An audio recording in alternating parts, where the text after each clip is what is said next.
Check ডিজঅনারের মামলায় cricketer ও মাগুরা ১ আসনের সাবেক সংসদ সদস্য সাকিব আল হাসান সহ ৪ জনের বিরুদ্ধে গ্রেফতারি পরোয়ানা জারি করেছেন আদালত। রবিবার ঢাকার অতিরিক্ত চিফ মেট্রোপলিটন ম্যাজিস্ট্রেট জিয়াদুর রহমানের আদালত এ আদেশ দেন।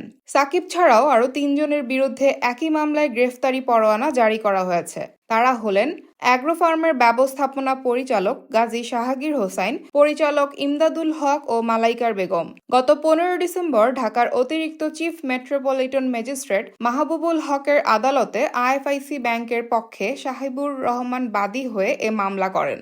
আদালত বাদীর জবানবন্দি গ্রহণ করে ১৮ জানুয়ারি তাদের আদালতে হাজির হওয়ার নির্দেশ দিয়েছেন। আসামিরা হাজির না হওয়ায় আদালত এ আদেশ দেন। মামলা সূত্রে জানা যায়, সাকিবের মালিকানাধীন অ্যাগ্রো ফার্ম ব্যবসায়িক উদ্দেশ্যে বিভিন্ন সময় আইএফআইসি ব্যাংকের বনানী শাখা থেকে ঋণ গ্রহণ করে। এর বিপরীতে ২টি চেক ইস্যু করে সাকিবের মালিকানাধীন প্রতিষ্ঠানটি। এরপর চেক দিয়ে টাকা উত্তোলন করতে গেলে পর্যাপ্ত টাকা না থাকায় তা ডিজঅনার হয়। ২ চেকে টাকার পরিমাণ প্রায় ৪ কোটি ১৫ লাখ।